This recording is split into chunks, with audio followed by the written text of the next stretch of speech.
I do remember saying to a friend that when I was quite young and a new writer, that I didn't want to write about the body and illness and things. And I think that was probably just a sign that I potentially wasn't ready to do that.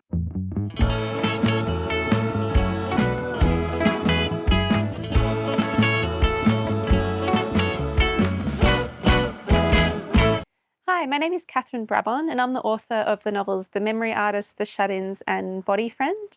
I'm based in Naarm, Melbourne, and my new book, Cure, is out with Ultimo Press in July this year. Cure, as I said, is my fourth novel, and with my third novel, Body Friend, it was my first exploration of the body and chronic illness and um, work that was based a lot more on my own lived experience than I'd written about before. And I knew that that book I wanted to be very interior, a real sort of, I guess, day by day experience of being in an ill body. But with Cure, I've sort of, I guess, zoomed out a little, and the book explores the relationship dynamics within a family when one or more people have an illness that's ongoing, that's chronic. I was interested to explore, I guess, belief systems around health and how somebody may form certain beliefs as to do with their treatment or the pursuit of a cure, hence the title, and how they may clash within a family and the different dynamics there. So I guess that was sort of the starting point for developing these two characters who are mother and daughter who have their own experience of illness, of chronic illness, but quite divergent ways of approaching it and how they see themselves as an ill person. I don't think I'm writing to a particular reader when I'm drafting. I think I'm just writing, if that makes sense. When I published Body Friend, I was really, I guess, honoured and so pleased to hear from so many readers who'd read that book and they either had their own experience of chronic illness or they knew somebody who had an illness, and it helped them understand that person better or that person's experience. And they really felt like they learned something. So I hope in some ways that Cure will also speak to those readers who may have read and enjoyed Body Friend, but to see things from a different lens, I suppose. It's a different perspective on illness.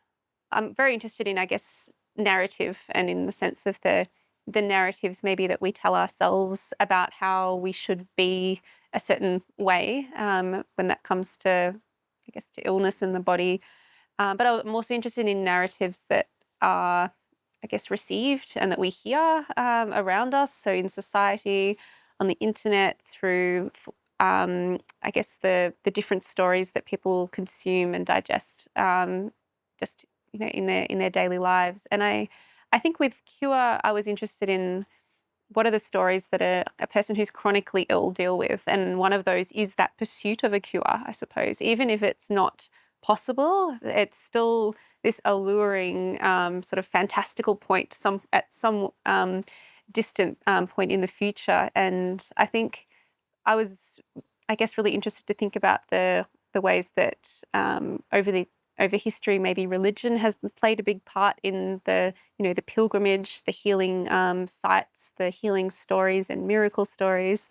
And I think there's such an interesting parallel there with the internet where, if I've spoken about having a chronic illness with somebody, instantly my phone hears that and I get kind of, offers of cures for, arthritis, which is what I have. Or I think there's such this pursuit of a certain attainable state that's this kind of perfect state in the future. And I think the wellness industry has a lot to do with that as well.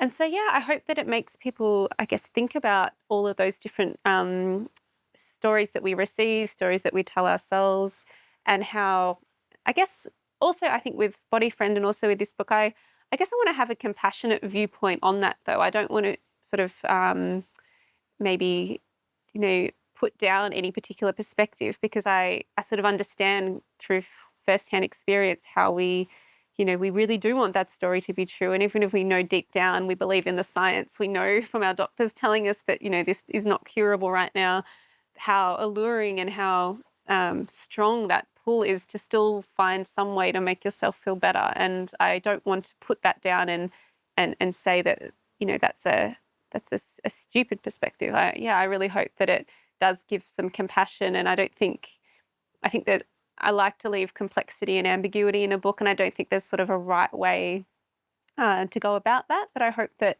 I think with any book, I like it to raise questions and leave them with the reader.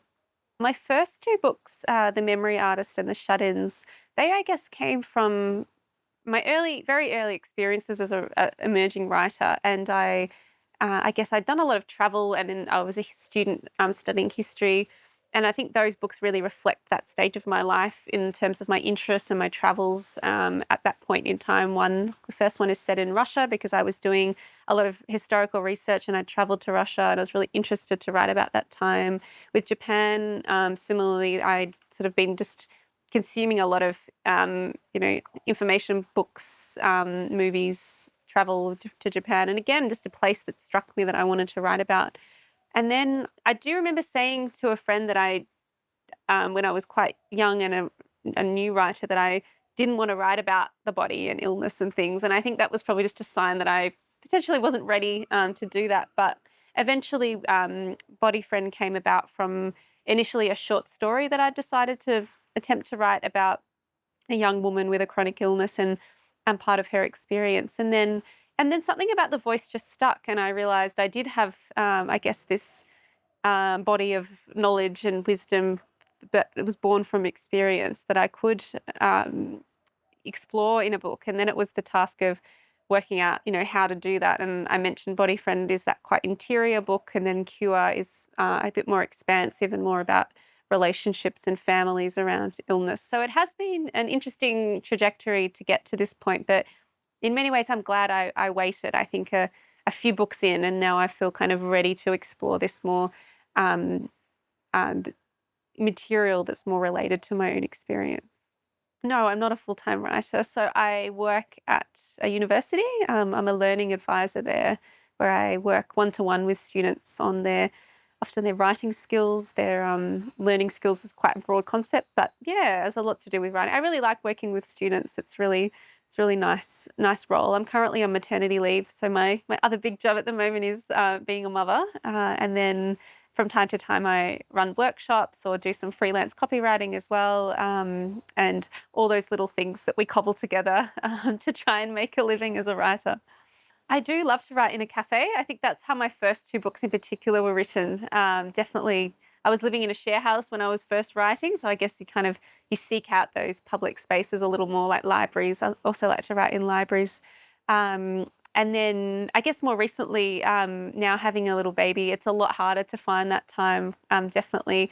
But I think I'm interested to explore how it will change me as a writer. And I think nowadays it's very much about my notebook and just having a physical notebook on me, and then also maybe the notes up on my phone, and just a way to be just constantly thinking about the next project and jotting down ideas and things. I haven't embarked on and finished a new book since being a mother, so that will be an interesting process to know how long that will take me. But in the lead up, I sort of had this new book due around about the same time that my baby was due. So I had a very intense it was wonderful though in hindsight. I would sort of get up and swim every day, go to a cafe, write every day, write by hand a lot of the time.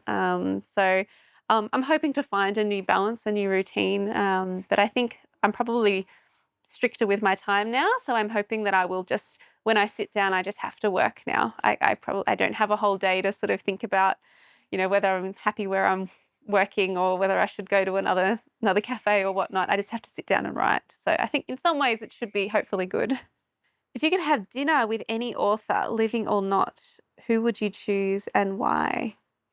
Because you don't always know if you want to actually meet your heroes. I think I might say Deborah Levy, the British writer. I adore her novels and her living autobiographies, she calls them. I think she'd be fun. I think she'd be fun to have a wine and a chat with. And I find her work really rigorous, her thinking. I love her compassion and her love of other women writers and artists. So I think she would be a great one to kind of have a long meal with and a chat.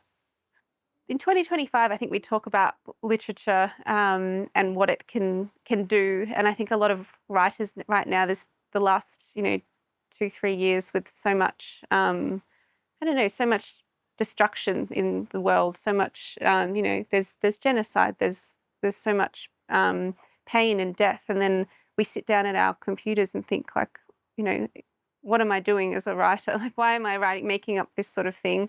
And then we say, oh well, but literature consoles and and gives us some kind of, if not sense of hope, then company. But then at the same time, that feels a little forced as well. So I think I think it's a hard question to answer because you don't necessarily know, how to engage with everything that's happening in the world in your work. But I think as a writer, if you've got a public, persona, there still is a responsibility to at least say where you stand, I suppose. So I think even if you're not directly engaging with, a particular war or something that's happening in your work, I think, yeah, that struck me more and more. I think, particularly with Gaza and the genocide happening at the moment, I think you notice, if I'm not particularly, maybe not a particularly outspoken author in terms of like what's happening in the world, but I think in some ways you have to say your stance with something so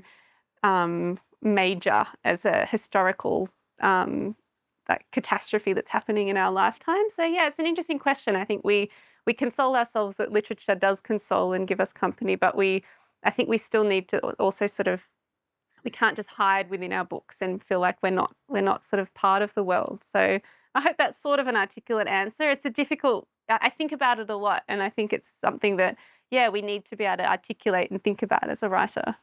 I have a notebook where I have books that are sort of on my to read list, and I think I'm not online a whole lot, but one thing I am online with is people recommending books online, like Instagram or something. And that's where I find a lot of my recommendations. So I like to see what other authors are reading, what bookshops are recommending. I find, the independent bookshops are the ones that are getting those, maybe slightly different titles in.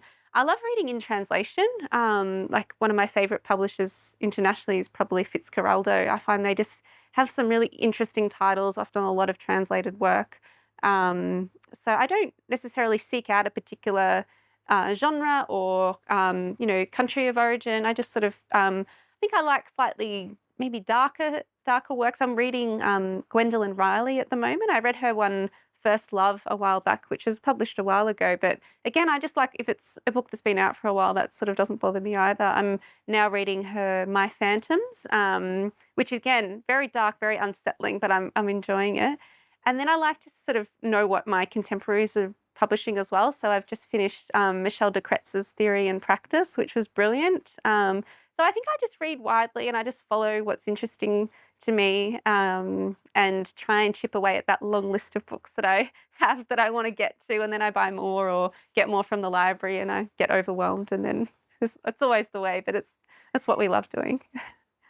I remember reading John Marsden when I was young, and I think his work probably made an impact on me. I think at that, I wasn't writing when I was sort of a 12-year-old or whatnot, but I do remember loving those books. And also Sophie Mason, she wrote this series of books about this family who'd migrated from France to Australia, and it was often, they were sort of, I think about it as about a 10-year-old girl, and I was reading it as a 10-year-old, and I remember that really impacted me too. It became this routine that I would read these Sophie Mason books every year, once a year. So I think probably, yeah, those two. I know Sophie has published recently, I think maybe she has a different second name now. I can't remember her last name. But yeah, I think those, and then I think you get those favorite books that, as a kid you sort of return to. And I've got one of those Sophie Mason books still on my shelf. I haven't read it in a long time, but I feel like it's one I should try and read it again, just to be reminded of being 10 years old. I've got ideas for a new book already. It's been quite a busy year with finishing Cure and then having the baby all in the same year, and then editing editing the book while having a young one. So I think what's next for me is probably working out how to carve out enough time to really focus on a new work. I think that the early stage of a book is the really exciting phase when you've got your notebook out and you're jotting things down. And then the really hard stage starts when it's just about getting that draft down. At the same time, I don't want to rush, I suppose. I think my last few books have come out fairly quickly in succession. So I'm also interested to know what will happen if I wait a bit and then just sort of see, take a bit more time to just think through things through. So I think probably this year will be a lot of early drafts and notes and things like that, and just reading widely, and then just sort of seeing what comes from that. No particular, no set topic or anything yet, but it's at that nice ideas stage where everything feels kind of fresh. Thank you so much for having me. It's been really lovely to chat.